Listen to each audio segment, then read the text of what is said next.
we share it with each other. The pieces you will hear today are student-written and student-performed, and the students run the stage crew and tech. With the program addition, Brian Netzel is running tech for Program A. And thank you to the company for the use of their stage and their lights. Some practical concerns. The performers request that you limit your response to appropriate laughter and applause, but please hold your applause until the end of the show. Keep the aisles clear because the performers enter and exit through the corners. And please return your program to the seat, but we are trying to conserve paper. Wait until the end of the period when the bell rings to leave the theater, and if for whatever reason the performance goes over the bell, stay in your seats and wait for some further instructions. Today you will be seeing Program A. And if you wish to see the whole program in its entirety, we invite you to come here at 7:30 tomorrow night for the full performance. Thank you very much for your attention and enjoy the show. Marisa Casriel. It was her idea that they dye their pubic hair blue. It took a little convincing on his part, but he saw no harm. The next day, As the lovers were unloading their groceries, he reached into the brown paper sack and pulled out a bottle of dye. He read the label. Blueberry Sunrise. He had never seen a blueberry sunrise. He didn't exactly know if there was such a thing, but to him, this didn't matter. It was to be their joke on the world, like when you're wearing a new matching bra and panties set, and you feel a sudden burst of self-confidence. Like that, but better. No one will know about it but us, she said. No, it's really not a big deal. It's just that no one does it. Her sense of humor had always been a little twisted. But she would never do any harm to anything. It'll make you laugh as you get out of the shower in the morning. It'll make you cheerful. He couldn't argue with that. It would be very humorous. Besides, it only lasts a week or two. It's nothing sick. It's far from kinky, he said in her defense. It's actually very, very funny. And now he was proud and excited. And he headed toward the bathroom.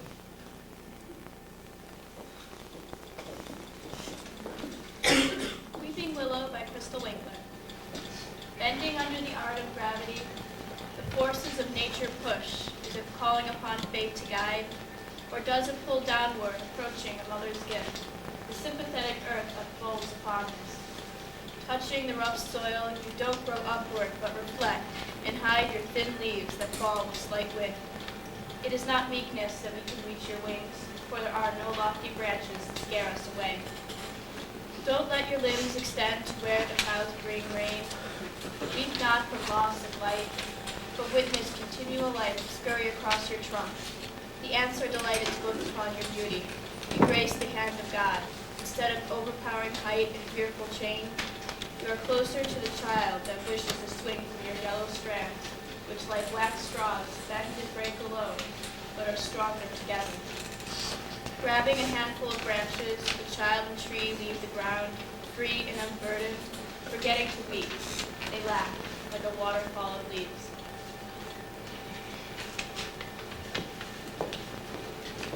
Two by Sarah Best Warren. I sat still on the old log, lying back against the two young maples, waiting. I was not quite sure what I was waiting for, but while I waited, I twisted small brown stalks of wild garlic, whose white flowers had carpeted the forest in June. They were dead now, and the summer sun had made the stems brittle. The stems crumbled into small bits in my palms, and it felt good to have something real in my hands, something I could feel. As I sprinkled the flower dust in a circle near my feet, I thought about the morning and why I was here, why I was running. So much I could not understand. I couldn't understand my brother and his extreme feelings. He was agitating, passionate, and wild, like a bulldozer to which my father often referred to him. He created his own identity by rejecting others' values, especially those of my parents. He was young, younger than I, and we talked often. He confided in me, yet that morning something had snapped. But I would make no excuses, for I knew the reason my brother had tried to run away. It was me. It was my fault. My brother had tried to run away because I made him miserable. I was loved, he had told me. I was perfect, he whispered with spite. I waited. I was not sure what I was waiting for. But I kept quite still, for I saw something move in the shadows. I could make out the large, graceful, light brown figure of a fawn in the distance. We stared at one another for a long while. Then she moved closer, barely rustling the leaves in the path. Everything all around me stood still. The air was so heavy I surely tasted it. Soon the mother deer was standing straight ahead of me in the path. I could see her large brown eyes probing me, and yet I felt comforted, for I knew that glance, those eyes.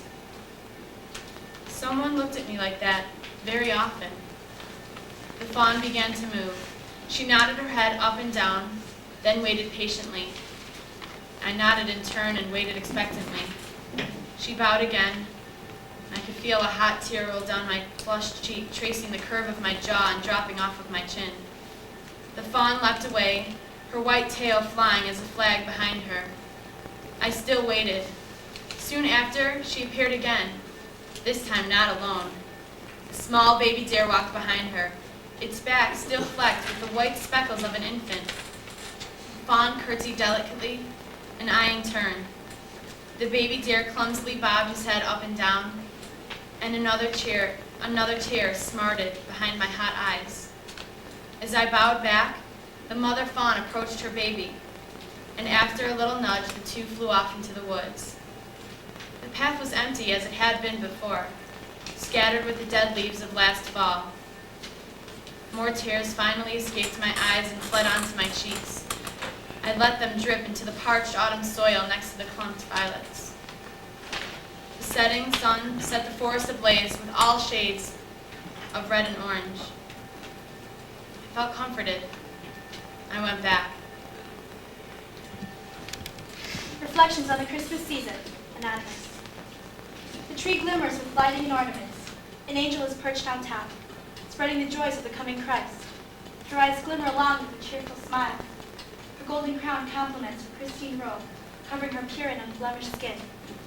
Her face glows, her arms holding candles and branches of fresh holly, a facade of inspiration and of hope. The child walks towards the electrical socket and tugs on the plugs with all his might. The plugs fall out. He looks to the angel, her eyes darken now, her face still and emotionless, her robe gray and burnt, a facade of worthlessness and disgrace. Her face no longer glows. The child cries himself to sleep. He never knew angels could die so easily. Egotistical men and women donate their pocket change to the drunken Santa Claus. Burnt-out light bulbs from the city's decorations fall one after the other to the slick ground. The liquor store is busy feeding the masses. Cigarette butts fall to the floor, the ash resembling the fake snow lining the windows of the local shops. Christmas decorations fall to the street. A bird chokes on the tinsel from Santa's hat. The child sees one Santa at one street corner, then another at a local mall. He becomes confused and cries the rest of the way home. Christmas has come.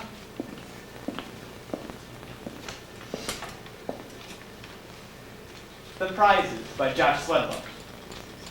I make it a point that every hour on the hour I congratulate myself, and I give myself some bran and raisinets for an hour well done.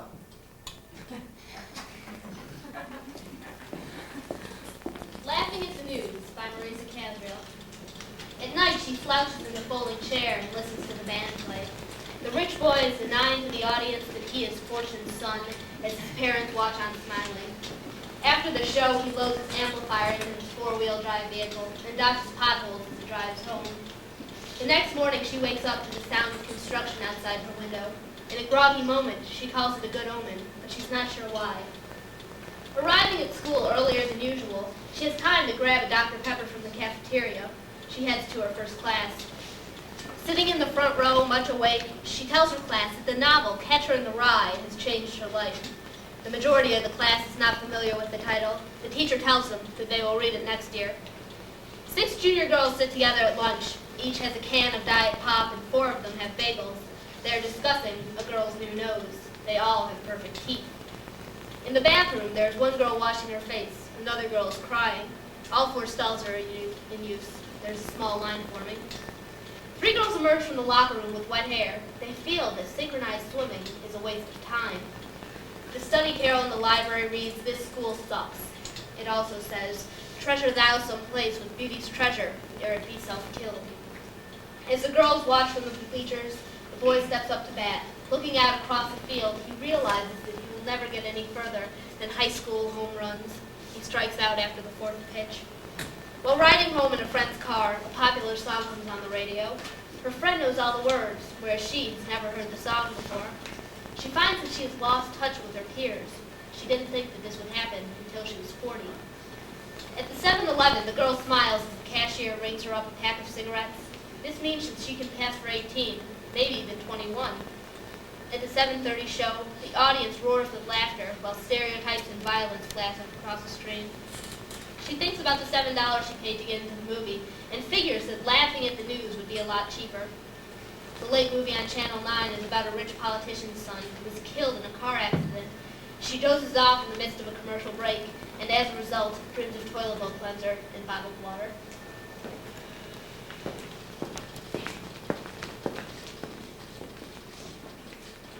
La neige se couche, The snow goes to sleep. by Maggie Hogue. The snow goes to sleep over the bare fields. La neige se couche, dessous les champs nus, sur les branches touche, le vent fort et doux. On the branches touches the strong and gentle wind. Tout est silent, All is silent. The sun lights up only a house that sleeps. le soleil ne rit qu'une maison qui dort, et des nuages gris tombent les ombres mortes. And from the great clouds falls the dead shadows. Le silence grandit, The silence grows. The wind cries, whispers like empty sighs of summer. le vent crie, chuchote comme un soupir vide d'été. The winter takes away all this splendor. L'hiver ôte tout ce qui est splendide.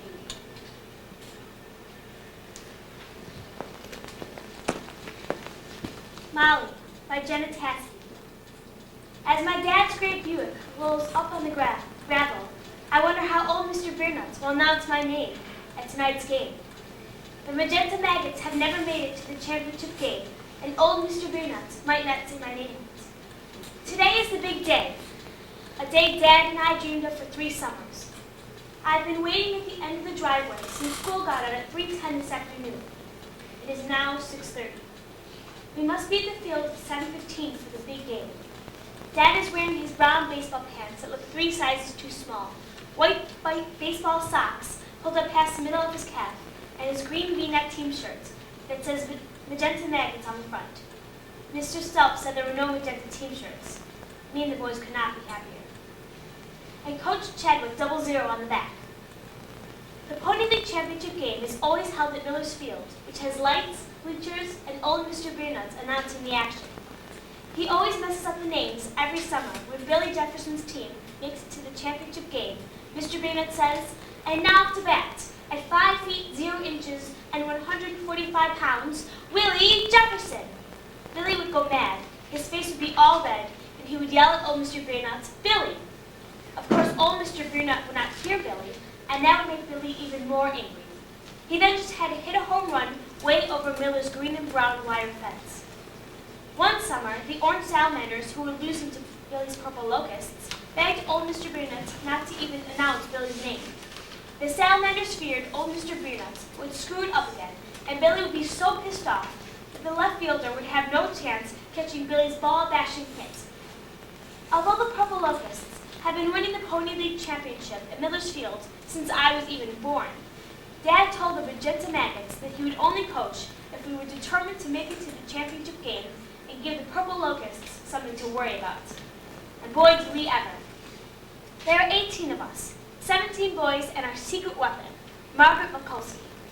She is the only girl in the whole Pony League, and the best player. She has the blackest, longest hair I've ever seen. She wears it all the way down to her behind, parted right in the middle, and it never moves. Her hair always stays perfectly straight with that damn center part. My mom asked her one day if she wanted braids, and Molly shook her head. I told Mom that if Molly's hair never moves, what the heck did she need with braids? Mom just thinks Molly might feel more like a girl if her hair is more manageable. No one wants Molly to be like a girl. We need a baseball player that plays like a boy, not a girl. Molly's that player. I didn't mind her as long as she helped the Magenta Maggots beat Billy Jefferson and bring home a trophy. It is the ninth inning and the Purple Locusts are beating us up by 1 run. Sammy Gobinski swings at Billy Jefferson's screwball for the second out. Molly Mikulski, at 4 feet 6 inches and 85 pounds, with 6 home runs this evening at Miller's Field, is now to bat. Come on down, Molly, old Mr. Beernut screeched into the high-pitched microphone. And here she is, Molly Mikulski. The first pitch comes, a perfect strike, and Molly swings and connects. We stand atop the bench, take off our hats, mouths wide open in the mosquito-infested July evening, and it goes and goes, all the way over every Purple Locust outfielder, over the green and brown wire fence, and over the scoreboard until it hits the aluminum slide, where the nursery school kids play near the church across Duneball Street. We all hear the clink. And by the time the ball has landed, Molly is sitting on the bench next to C.B. Winkle. Her hair is still parted directly in the center of her head, still black, still reaching her behind. She never utters 2 words to any of us, and when Dad pats her on the shoulder, all she does is crack a little smile. Sort of like she doesn't have any teeth and she's trying to be nice by parting her lips. But there's no way in hell she's going to show my dad those teeth of hers. She goes to sit on the bench until it's her turn again. She's bizarre. I wish I was like her.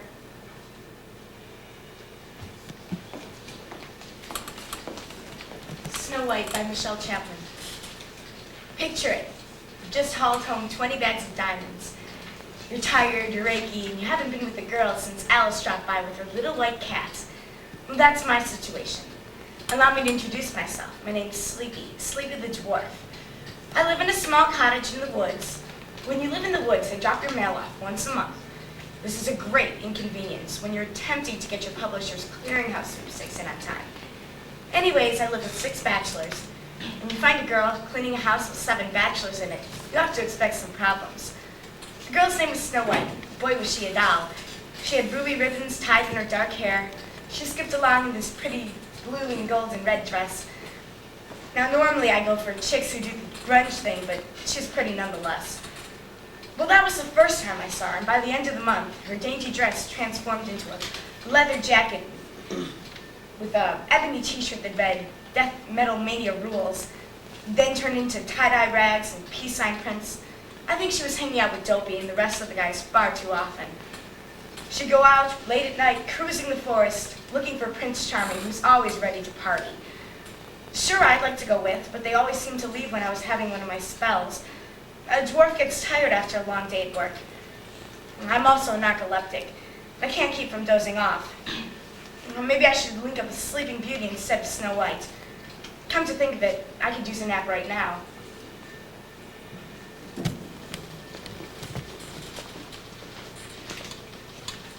Rains by Lauren Gussis. I sit in a room of my high school as summer flees and the school year anticipates arriving.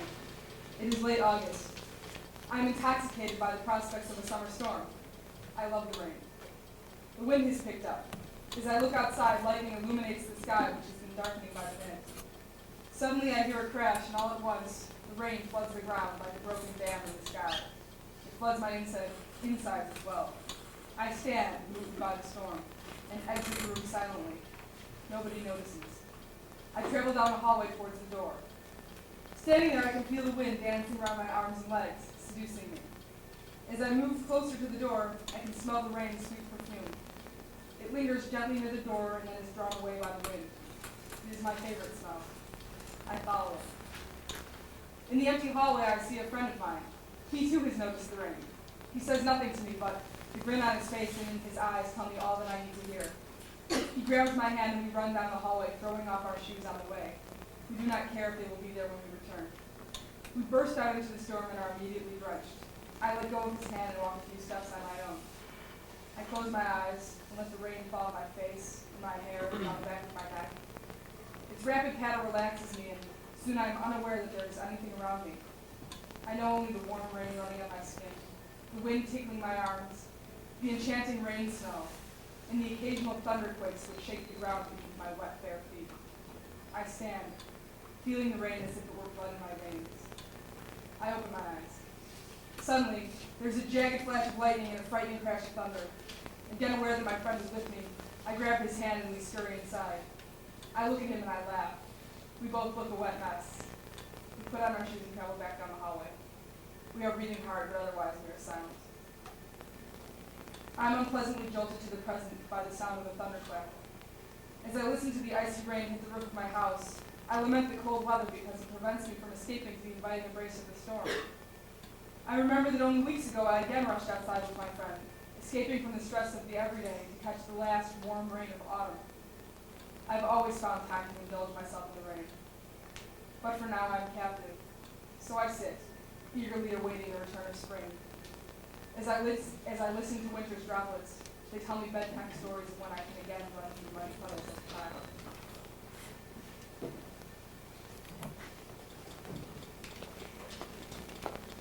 Plea to a Teacher by Marisa Casriel. The halls ache to turn unfriendly today, as they exploded into the courtyard that pretends to be alive. It is time to take a step back and filter out the learning from the lust. Maybe we're ready for love to turn into honesty. Tell us now that our passions are futile. Shatter our dreams while we're still young. Save us. Fail us. After running in circles of praise, it is time to jump the wheel. Compromise our delicate emotions and our inflated egos, and tell us the truth. Coming Home by Scott Sirota. I entered the strange vast acropolis. The rotting pastors were just beginning their simultaneous lectures. From the heights of the cold structure, she filed past the congregants in contained stupor, cutting through the thick Chicago night, aimlessly in sleep. And I cried for the 1,000 soldiers marching through her veiled corpse. Across the streets of endless pursuit, a sickly bird swooped above the horizon. Sometimes these slow birds slid across the backyard in the sunshine, of pleasant dreams, or in silence. Beyond movements of dialect appeared on the minister, obscenely alarming the congregants. And so these conflicts have never flourished under this sun, and other fables leaped in phantasmagoric spasms, reaching the cold ears of the mourning clergy, and endless insanity flickered and ignited across empty caskets.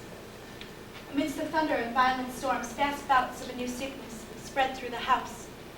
Mothers cried and bottles thrown from open carriage windows. All exploded in the pavement in unison. Cats hollered in gutters. Frail women of the country, do your graveyard dance. Awake in the soft morning, reaching for the lost child of night. While pets have already subsisted on cold floors, and old wives have already stumbled under the tombstones of their widowers. Frail disease, unfit armor, lust or pleasure deceased. Women of my heart gone to cold Chicago ashes, slumber of streets and mad junkies lost. Invisible to all of their survives, dead professors, run-down accountants, homeless veterans. She is eternal, tears straining the cool complexion of a child. Her walls remembering yet, frail cries from the now shuddering corpse, finally devoid of apprehension and true love. Sometimes He Kisses Differently by Ashley Brake. It's funny. The first time we kissed, we both knew it was different. He bit my lip, I bit his. It wasn't great. It was nice though. Eventually it got a lot better, and different was normal. Every now and then, we'd be a little off. He'd always say, "Why are you kissing so weird?" I'd laugh and say, "It's not me, it's you." Next, he doubted his loyalty and his trust in me. I never doubted him. Things were good for a while. I went away and came back. It's funny, we still kissed the same, but still, every now and then, it was different. We'd be a little off. It was the same routine, his doubting of his loyalty and his trust. I still never doubted him. A few times I wondered, but he reassured me I was silly and wrong. He kissed the same. Finally, he broke. Told me about how when I was away, she kissed the same. She was bad. After that, every kiss, every touch was different, tense and rigid, but it was the same absorbing skin. It's been a while now. Still, it's funny. Sometimes he kisses differently.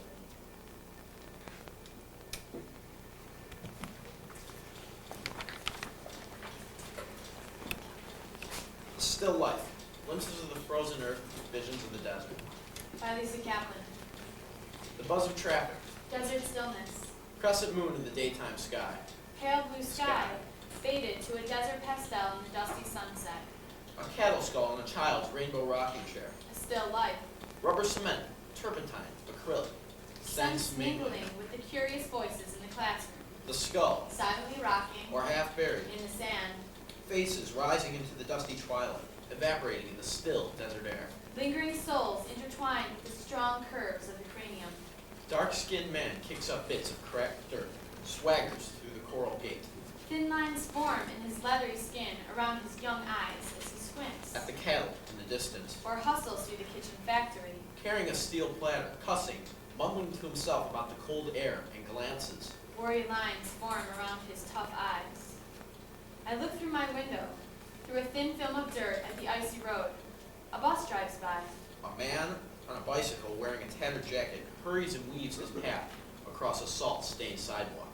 His navy coat almost disappears into the mounds of frozen earth. He pedals to work, invisible, He breathes into the brisk night and a cloud rises from his lips as the sun falls and casts a red-orange glow on my face. and bare shoulders. The crystals around my neck and the beads of sweat on my forehead radiate and then flatten and cool in the desert twilight As the sun falls, as I fall from my trance. I have memorized the curves of a half-buried skull. Now I am a desert flower. swaying in the breeze. I am gazing at a cactus, at the distant light of the ranch house. At the dark-skinned man trudging through the sand, His silhouette fades his steps and his figure grow lighter until he vanishes, evaporates, a dancing ghost lifted above the desert stillness. toward the crescent moon.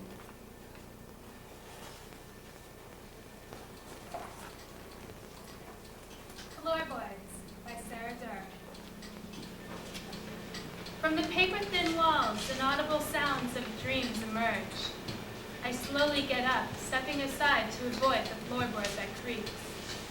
I silently stare at the dark line created by the adjoined door while I stand outside, and I listen for 3 minutes with a strained intensity as I contemplate what I should do.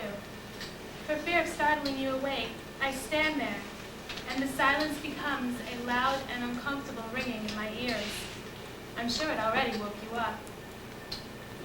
The door moves aside, and I walk tensely to your bedside. Daphne was the name you called, my mother. With outstretched fingers, I gingerly touch your tense shoulder. Dad, I whisper. Startled awake, your breath catches in your throat like an unsuccessful cough. Bewildered, you focus on me. Dad, it's okay. It was only a dream. The tension drains from his face. Thank you, was all he said, as sleep closed his eyes once again.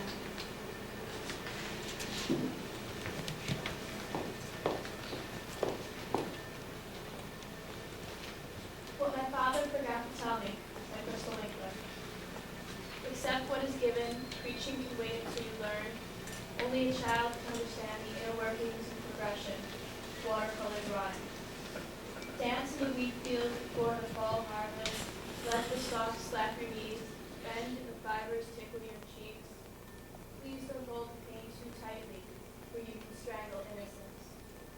Understand your quiet grace.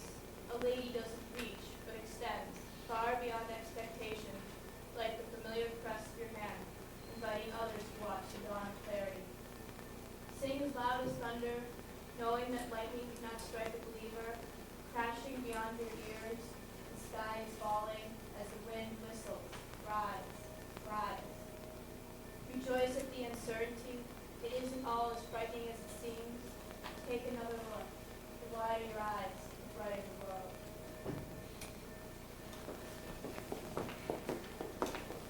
The Wedding by Lisa Kaplan. Dim light, pink wine, the elegant glow of a room filled with slender white candles. The glow of the candles, reflected in the crystal, reflecting the looming twice-baked potato on my plate. I feel the raspberry velvet on my dress between my gnawed fingers. I feel the warmth of 200 eager bodies waiting for me to speak, to seep into their bloodstreams with the champagne. I suddenly feel subdued, and the faces of the guests are masked by this film. This swirling cloud of elegance, poised, ready for fun, merrymaking.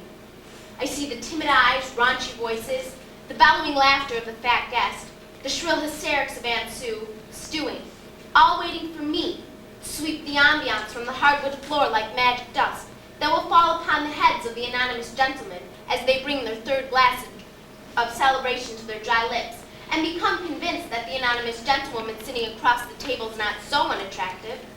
I conceal my quickened breathing, nervousness. I speak evenly into the light of the camcorder, more than the people, my family. I wait. Laughter travels in waves, easily. I'm pleased, relieved. Genuine David Letterman, says Becca as she slaps me on the back and simultaneously spills a bit of her vodka cranberry. I nod, okay. My spirit evaporates into a dancing cloud hovering above the fine china and crystal, but I refuse to become detached, hypnotized as I watch intently. Lauren slices the cake. Jen dances with Dad. Everything is so important. My eyes grow wide and wistful as I reject the strolled observations. I remember my sister. Her mood is fragile. She is too poised, cautious. Her lips are soft and painted to a perfect pink. I watch her as she smiles. She looks at her reflection in the empty china plate. She looks at Lauren and touches his hand lightly. Fingernails by Maggie Hogue. Some things make you yearn. When he got off work, Tim knew he couldn't go home. He knew that Erin had fallen asleep waiting for him. He could see her, curled on her side, grasping a sheet with one hand in front of her, her pearly white fingernails cutting curved-like slit indents into the starched cotton. Tim shivered as the icy air crept up the sleeves of his down jacket and he stepped into his truck. The song on the radio was low and eerie. 5 minutes from the cabin, he turned around and drove to the nearby beach. From the front seat, he had a view of the water, black and slow. A water's edge always made Tim relax. He could see the figures of 2 girls huddled in a blanket, leaning into each other on the beach. To the left was a guitar, its slender arm reaching up and out of the sand. It was 11:15. How strange it was to see 2 girls sitting alone on a beach on such a cold night, laughing as though they were watching something that Tim could not see. Tim turned off the engine and wanted to be them, on the beach and laughing and playing the guitar and shivering from the wind. Some things make you distant. And Erin, so needy. How was it that he could dodge her so easily, that she's become now only a vague irritation? Her every word was a try at his patience. Her only mistake, the loss of a child. Not even a real child, thought Tim, as he traveled away, moving farther each touch. Her habit of tucking her little body next to his was unbearable. Just yesterday, he had been sitting on the porch when she came out and started whispering about how the baby would have loved the house, the porch, him. Tim bit his tongue until it bled to keep from screaming angry, cutting words. But as she approached him, he caressed her head and turned away. Grief made him fragile. Tim saw one of the girls on the beach stare uneasily at the truck. Then she picked up the guitar and sang, her voice carried to him. The girls were smoking cigarettes, and the red-orange dots of light danced in the blackness. Erin had smoked until the baby started. Tim had thought smoking inconsistent with her personality. Scared, never bold. When Tim met Erin, her cigarette dangling from a little hand, he knew her without a word. Her habit of clicking her tongue when she spoke, her eyes that followed the mouth of its speaker as she listened, the cigarette that she forgot about until it heated up the tips of her fingers and burned her knuckles. Tim never smoked. He hated the smell it left in Erin's hair, on her fingers, the delicate white hands that had been reaching for him, clutching at him for weeks now, the fingernails that Tim was trying so hard to avoid. Some things make you hollow. Tim got out of the truck and sat on the hood. The cold metal absorbed the heat from his backside. One of the girls was walking towards him. "Hey, do you have any matches?" she asked. "We just used our last match." "I don't," he said. "I don't smoke." "Damn. Oh well, thanks anyway." "Sure." The singing sounded really good. The girl peered at Tim through one eye. "Thanks, I guess." As he watched her walk away, stepping confidently through the sand, he thought of Erin, how he had found her that day, sitting on the edge of the bathtub, head on her knees, the thin, of white skin on her back, so pale against the blue floor tiles. "Aaron," he said. "Oh, Aaron. I bit off all my nails, you see," she'd said, lifting her hand to him. "I bit them all off." Tim cleaned her body and carried her to the bedroom. "I bit them all off," she had said again. Tim remembered laying beside her in the dark, his vigor fading. Tim got back in the truck and headed home.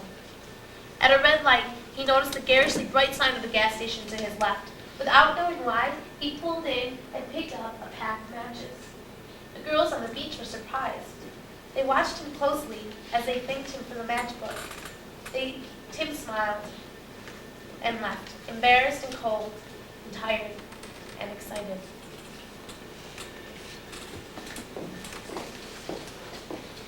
From atop my father's shoulders, by Crystal Winkler.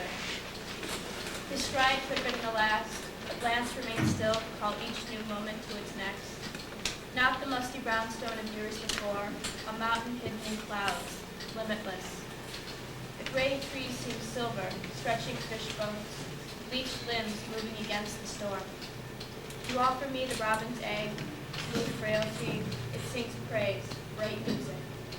Containing the dream, the sky breaks, reflected diamonds fall, slanted light, dissipated shadows.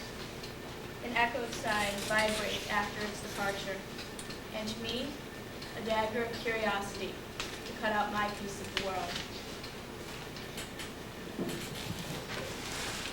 And so it will be, by Naomi Azar. Close your eyes, little ones. Do not be afraid to fall. I embrace you with loving power as my arms expand to encompass the universe. You will land in my belly. Together you will form a blanket to cover my soul when the winds shift, to keep me warm when night air attacks bare skin with the harshness of long-awaited revenge. Your warmth will keep my heart beating. Your life is not ending, just changing into a new form of existence. As my birds perform, you will clap. As my winds sing, you will dance. And your time will come. You will hear your name echoing in the air. The sun will shine its spotlight upon you, and the moon will dance miracle dances upon your back. And then you will know. You will know what your ancestors did before you. You will hear your calling, and you will feel my love. And full of the colors that exist in the imagination, your shadow will be captured in the twilight sky. And you will release yourself. Through me, you will be reborn. And gently, I will guide you into a new life.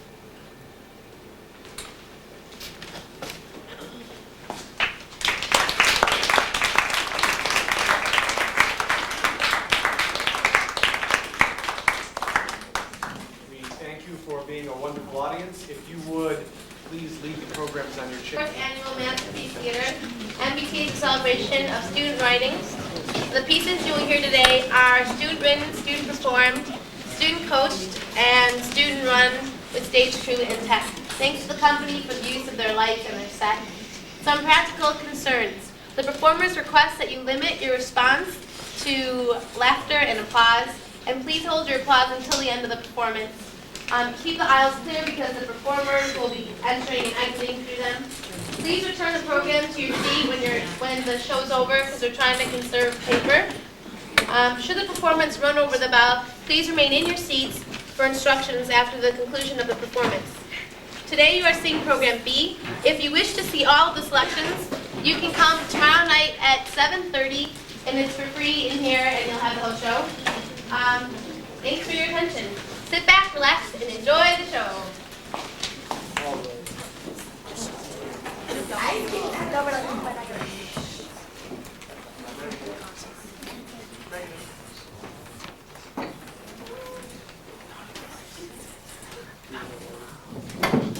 Jive Talk by Jay Rosen.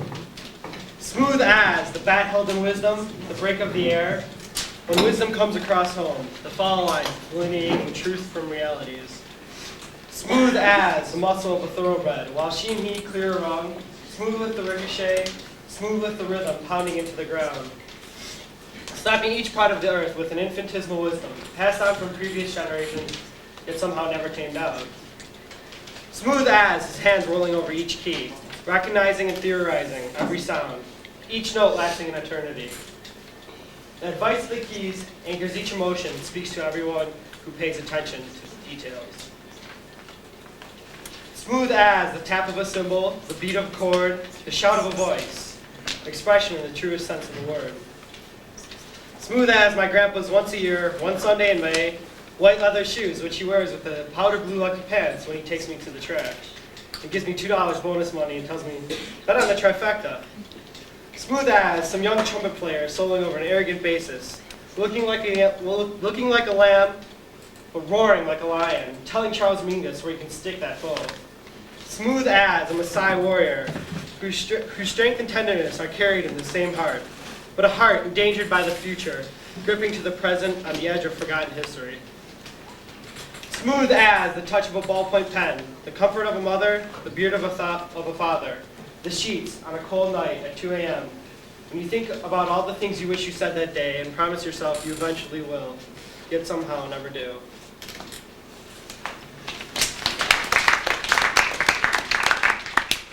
Wildflower by Anna Garcia. Dandelions may be a weed, for they thrive without sun or rain. Dandelions may be a flower, for their beauty radiates from within. But unrelenting they are not, nor haughty like the frail red rose. An everyday oddity, with a strong, clear will, young yet ageless, eternally they abound. Conformists may try to rub them out, for mavericks they are in every way. But untamed nature will not be compromised. No simple man, nor great force unseen, can silence the music, nor halt the rhythmic steps of the dandelion's endless dance across the land.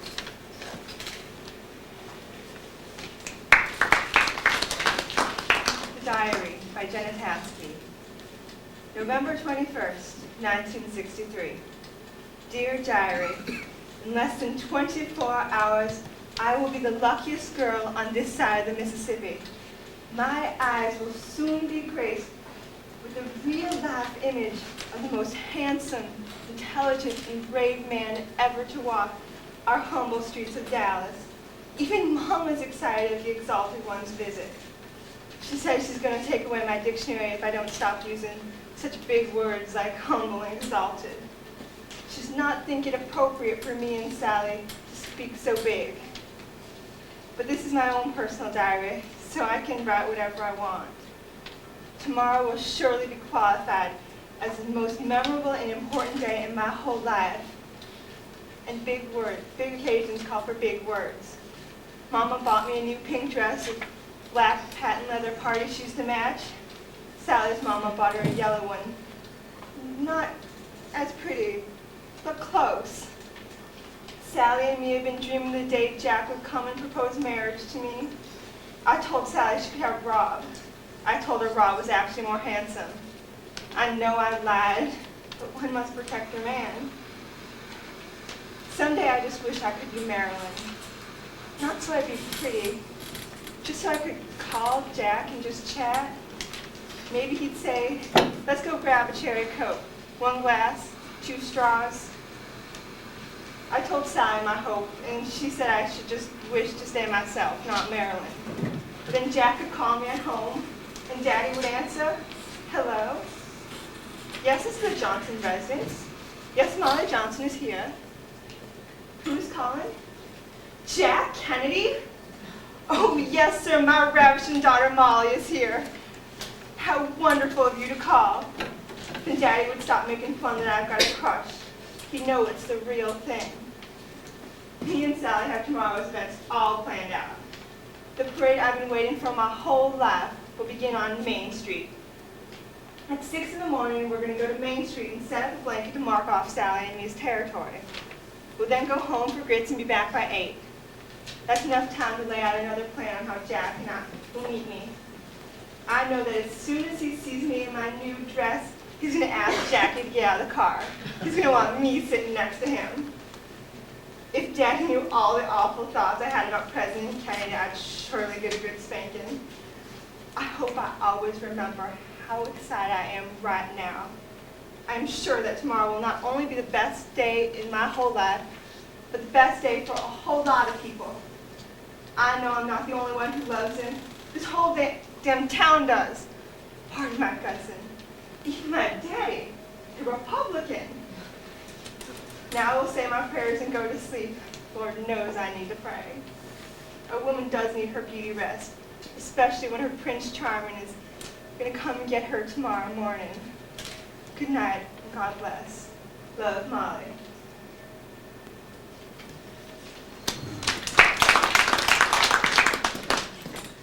Oh, by Dan Maraki. Spring dawns, leaves appear, green fills the world like shimmering sheets of gold.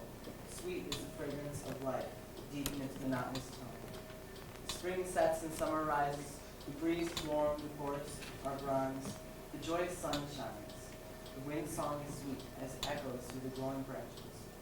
Twilight carries autumn's chills, leaves wither and fall, leaves in dreams fall of colors, blanket once beautiful grass. Ghosts stand bare at the very beacons of light. The wind howls through the blackened twigs, wailing for the return of the warm, crisp leaves. Night brings winter's flakes, towering skeletons turn black as the snow settles on sorrowful branches. Ice tones everything, glistening in the far-off sun's rays. Flame of hope flickers low, blown by the frozen air. The morning full of spring, long forgotten. Green leaves appear, filling the world like shimmering sheets of gold. Sweet is the fragrance of life, deep in its monotonous tone. Hope returns to the land, riding of the rays of the glimmering sun.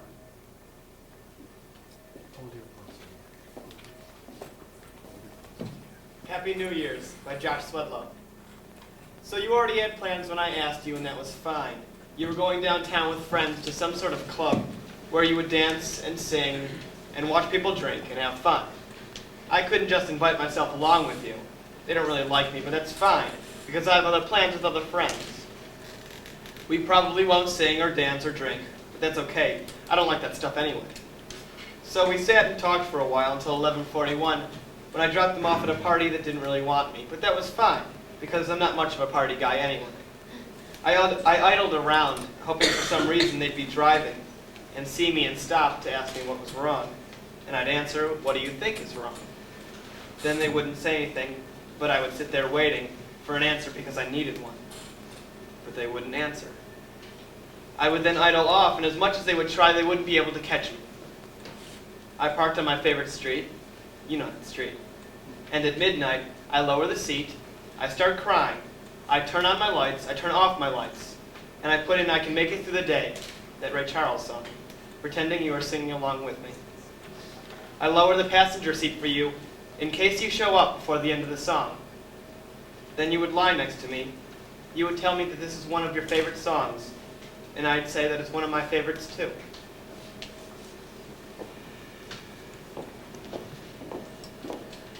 Visions of Eternity by Crystal Wakelet. Tissue paper man on a desert of sand, his shadow walks ahead, looking forward and down. Under the burden, wailing ghosts like his flag, wrestle against the wind, but you turn away. In and out, almost not there, the blank stare of a single eye socket. Empty tears like the stars above. It didn't end after the final battle. He looks at you, neck craned. It isn't hard to see why the black man is crying, with inside ripped and scattered, like the hollow prayers that fold over the pain. Black, gray, white, swirls of vision.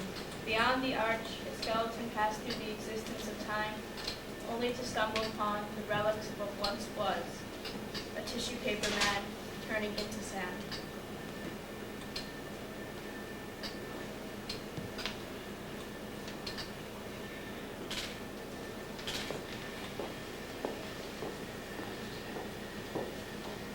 The Sunset by Jenna Taskey. The sun looks blood red as it slowly goes down over the rooftops. The brilliant red, pink, and golden colors dominate the whole sky. My mother always said that a beautiful sunset means beautiful tomorrow. I adore the way God had the day end.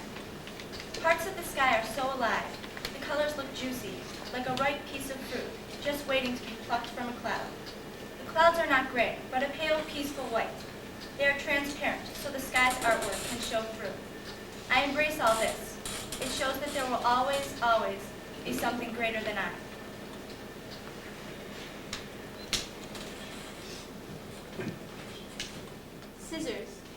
tasking. I put the scissors to my head and begin to cut. Not in any particular direction. Not straight up or straight down. I just cut and cut. Today's my birthday. 7. I'm wearing my new purple jogging suit from Grandma. We bought it together last weekend. I love it. She said it would be perfect for my party. The purple jogging suit is made out of parachute material that swishes while I walk. I always wanted one. Miss Debbie is doing my party today at Parker's Community Center. Miss Debbie wears this pink bun, tight bun, pink leg warmers over black tight pants, and this bright purple, green, and yellow leotard. Miss Debbie is at all the birthday parties. She does aerobics. It's fun. My hair looks good. Real good. My pigtails are gone. All gone. One of them falls into the toilet as I finish cutting through the purple ribbon. My purple jogging suit swishes as I go to the toilet to fish it out. Swish, swish. Now one pigtail is all wet. The other pigtail sits beside my brush. I guess I won't be needing a brush for a while now. I will get used to it. The haircut. It is okay because now I am different. I am 7. It is my birthday and I will not look like everyone else. Miss Debbie might think it's weird, but she wears pink leg warmers, and I hate leg warmers. They're so uncomfortable. With this haircut, Bradley and Mark will probably let me play kickball at recess. I leave the bathroom and go downstairs and show Mom, Dad, Grandma, Papa, Becky, Aunt Laura, Uncle Stephen, Jason, Benji, Kyle, Ricky, and Buddy. Mom starts to cry, and Aunt Laura and Grandma turn around to see what's wrong. They're staring into the living room. Maybe Bunny peed on the rug again. The living room rug is brand new, white, really fluffy. Bunny probably peed. What have you done? Where are your pigtails? Well, one fell in the toilet. It's wet, really wet. But the one from this side of my head is fine. I put them in your room, just in case you want to save the purple ribbons. I like my hair this way. It's much different. And they all just stare. Mom is crying hard. Benji and Jason are laughing. I think at me. Becky, Kyle, and Ricky are playing on the blanket. Bunny starts to pee on the white carpet in the living room. How could you cut your hair? You have beautiful hair, beautiful hair. And I love pigtails. I love your pigtails. You are in big trouble. Big, big trouble, Mom says through her sobs. Honey, today is your birthday party. And your hair, well, it's a little crooked. If you wanted your hair cut, you should have asked, Grandma adds. The tears start to roll down my cheeks. I love my new hair. Dad takes Mom upstairs to inspect my pigtails. I hear her scream as she looks in the bathroom. I forgot to clean up. Grandma sits down in the brown leather armchair. I sit on her lap. She takes out a brush from her purse and begins to brush and brush and brush. Mom comes down from upstairs and just watches. Soon Mom says that I look beautiful. Just beautiful. Grandma holds her hand as she tells me that we'll go to Joanne after the party, so she can just even the sides. I never knew pigtails were such a big deal. I get off Grandma's lap and Mom hugs her. I don't mean to upset Mom. I want Miss Debbie in her pink leg warmers, black tight pants, and purple, green, and yellow leotard to remember me. I want Bradley and Mark to let me play kickball at recess. Me, in my purple jogging suit that swishes as I walk.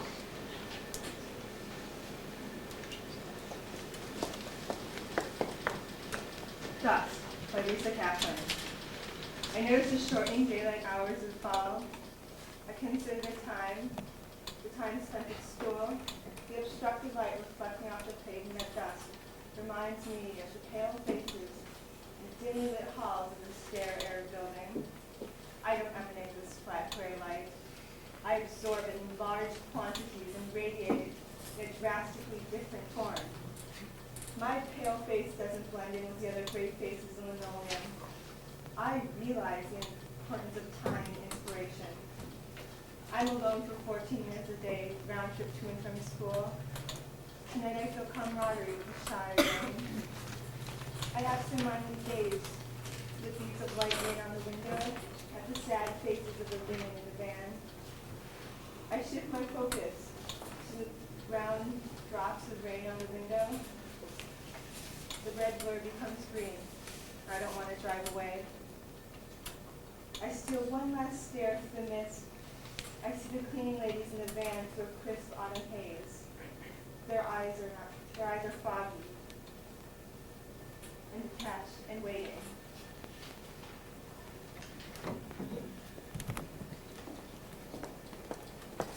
He Is Not by Josh Swedlow. So he calls up his best friend after several minutes of him pushing the memory dial button on with her name on it while the phone sits on the hook. And he tells her that he wants her. She thinks that he is crying. He's not. Surprised that he is crying to her, she tries to doubt that he actually is crying. She doesn't want to believe it. Either way, she has never heard a guy cry before. She's 15. He goes on to tell her about every moment in every class that he has wanted to walk across the room and touch her neck. He tells her about the times he purposely makes her laugh, just to see her mouth open and pretend that he is kissing her. He has noticed that when she laughs, which is often, he shuts his eyes. He begins to sweat on his forehead, and that itches, so he rubs the phone on his head and misses the next thing she says. He would have heard her say his name, and then he would have heard nothing. He misses it. He has her hold on for a sec while he goes to get a poem that he wrote for her. He's not a poet. She politely says nothing after he reads it to her. He thinks that she is thinking about it. She is not. She decides that she wants to go and tells him that she has to, and she hangs up first. He hangs up quickly after, as soon as he hears the dial tone. He walks over to his door, looks in the mirror, and rolls his eyes at himself. Then he goes to bed. He doesn't dream that night. She dreams of him. At school the next day, she tries desperately to avoid him with her body. She follows him with her eyes. He wants to apologize for the previous night, but hasn't the nerve. She doesn't want him to apologize. Several times, she catches herself staring at him. He is wearing a sad face today. She notices his lower lip is sticking out and his face is pink. Not looking at her in fear that she will not be looking back, he concentrates extremely hard on the work at hand. His sudden study habits after watching him daydream makes her laugh. As she laughs, she opens her mouth in hopes that he'll notice. He's not watching. But she wants him to notice her now. She wants him to want her now. She wants him to stand up in the middle of class, push his desk aside, walk quickly toward her, stand her up when he gets to her, touch her neck with the back of his hand and his fingers. Now. This would magically make everyone else disappear. This would also somehow subtract 5 years from their lives, taking them both back to 6th grade, when she first knew that she wanted him. He had drawn her a picture in art class. He is not an artist. He brought this picture over to her and gave it to her. It was a picture of a sun and a rainbow and a house. All pictures drawn by 6th graders are of a sun and a rainbow and a house. And on the house was her name and his name. Considering that this drawing was not the assignment in the class that day, the art teacher ripped the picture up and made her cry. He just stared at her. Then he called the art teacher a douchebag and got kicked out of class. Later, sometimes he would think about the picture and wish there were orange suns and yellow and green rainbows and a blue house with perpetual smoke coming from the chimney where both of them could live.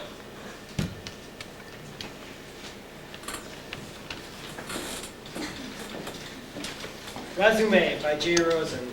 I'm a man about 6'2". I'm a man who appreciates a ball game, a simple tune, and sunny days in May.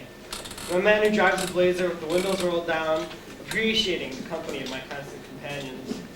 I'm a man who thinks about each action, toys with new ideas, and squints trying to understand every ounce possible. I'm a man who's scared like a boy, forced to act like a father, playing a role in some great drama I'm not casted for. I'm a man who feels guilty about not fulfilling dreams or hopes I once had and are now long past. Guilty because I yearn to do all the things I tell myself I eventually will. I'm a man who looks to the past for comfort and shudders at the walls of the future. I'm a boy.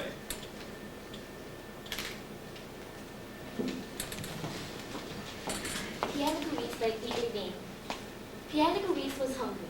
He could feel a slippery, wet spit pull up around his gums as he thought of last night's dinner. Roasted pig and a light lemon cream sauce. That, of course, was his favorite. He ate right off the bone, but just like his ancestors had lived at the palace Versailles, in his native France. How mystic those bloodhounds seemed to him on these warm, muggy Acadian nights. He could feel his blood begin to warm as he gnawed endlessly in the bone, his teeth scraping, gnawing away at the remains.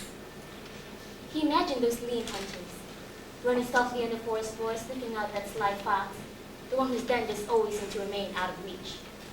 But in his dream, Pierre would find that den.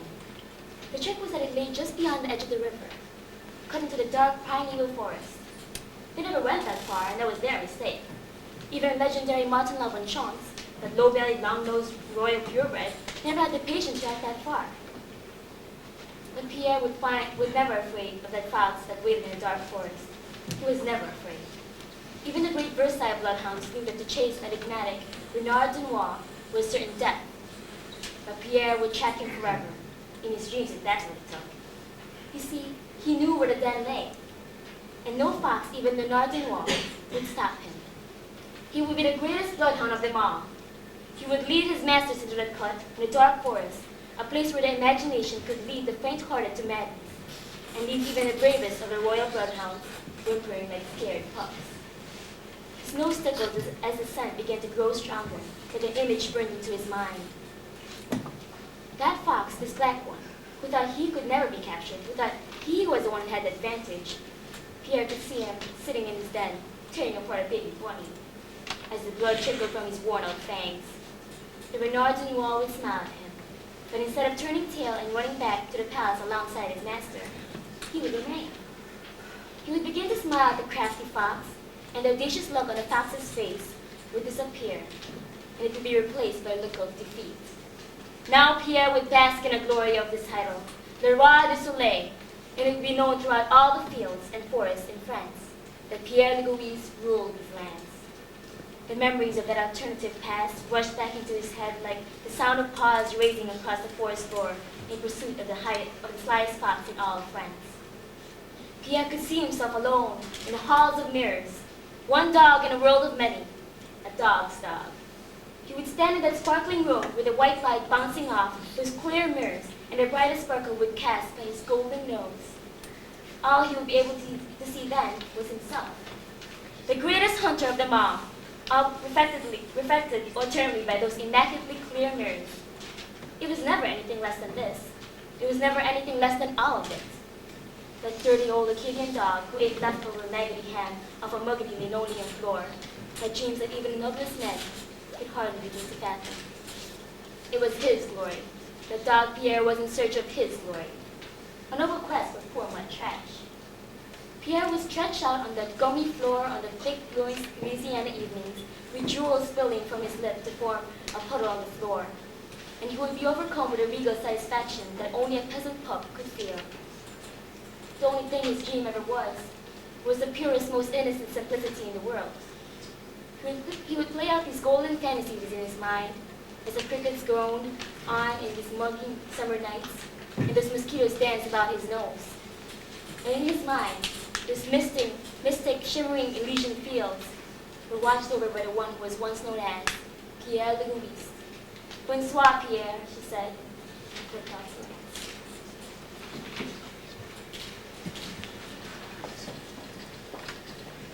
Eating Things Raw or How to Conserve Energy by Josh Swedlow and Marissa Casriel.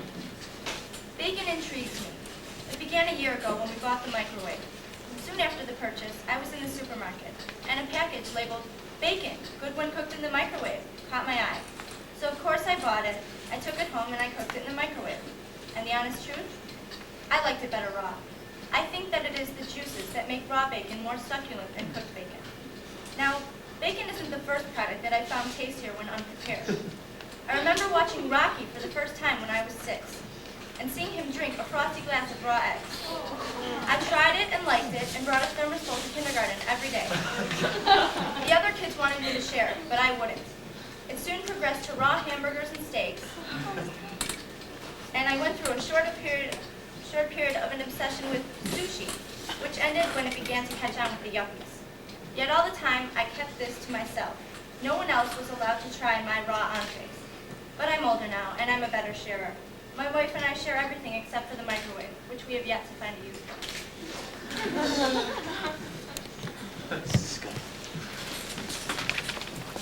The Player by Naomi Azar. There is a player in the middle of the room.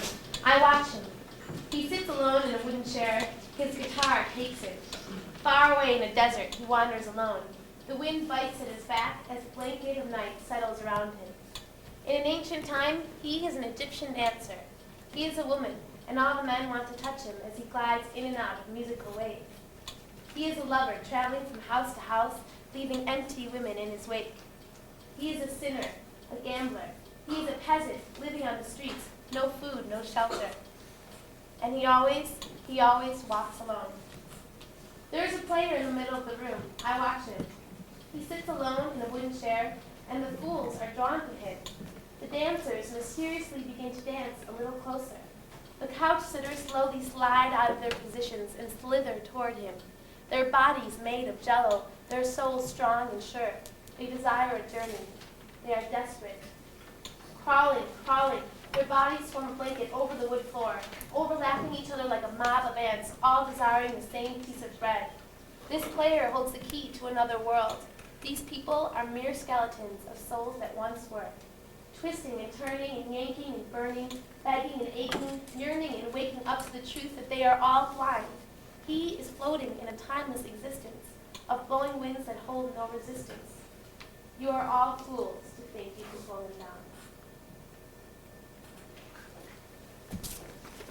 Can't Stop the Blues by Teresa Ganda. Before Salt and Pepper, there came Ma Rainey. Before MC Hammer, there came Muddy Waters. Rock to hip-hop, old school to jazz. Music don't come from the blues. Just another step in the history of American music. Established in Africa, where y'all lifted the rhythms and drama and songs of today. Started as tribal rituals and storytelling. Across the Atlantic with our brothers and sisters who were singing and playing, men and women all ages. Through the blues is truth about black experience. Black paint on white canvas. About fortitude in the face of broken and burdened existence. Some bitter, some sweet, some funny. We demand humanity, not as whites say animals. These whites don't care nothing but themselves. Their land, money, and freedom. Why we got to be taken for slaves in the white land of America? With the blues came communication with our own people. Let not the rising sun or our pathway close. Easing the pain of dawn to dusk cruelty. Bending knees a aching, body of pain a raking. Tombstones of crackling, graves a busting. Yet the soul goes marching on. We got to stop these shenanigans. But we keep maintaining creative expression and cultural heritage while treated like dirt, like dogs, no good black nothings. But the blues done some great testimony to our human spirit. Even in the darkest night, a candle glows. For every drop of rain that falls, a flower grows. We became closer to God. As he died to make us holy, let us die to make men free. Provided with emotional excitement, heightening energy and enthusiasm, lightning flashes, thunder rolls, makes me think of my strong soul. To be black, to be blue, but not sad. Finally, we get freed from slavery. Then comes faster-paced life to faster-paced music, jazz on to rock and roll. We created history. We transformed black life through the sheer power of song. The blues was our building blocks for unity and community. The blues done changed our lives.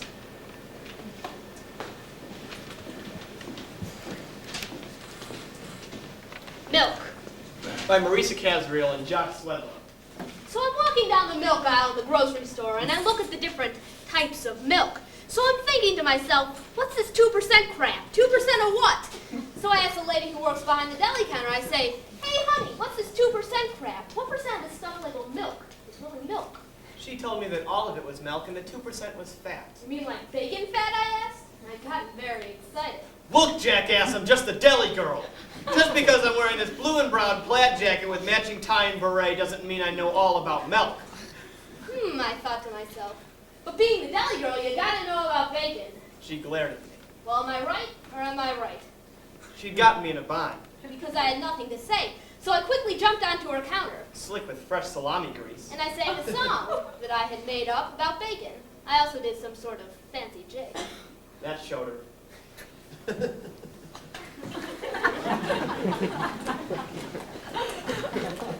Easter had excellence by Crystal Winkler.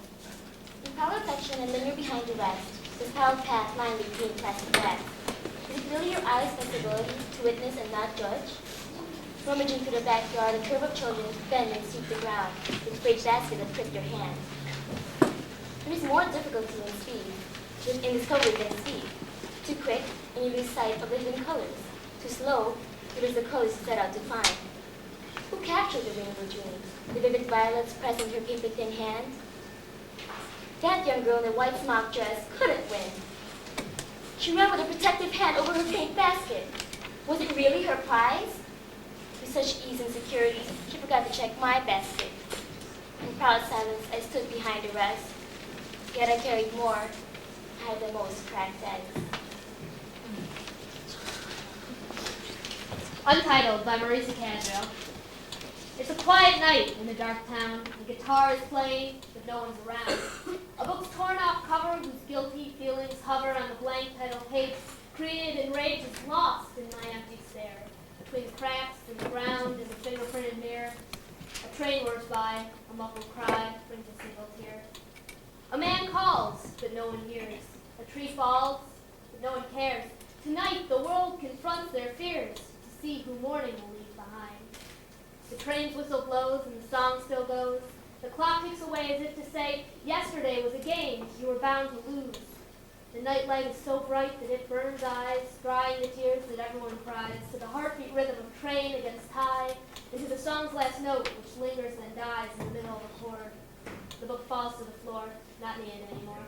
Life stops its riot, and the town goes quiet.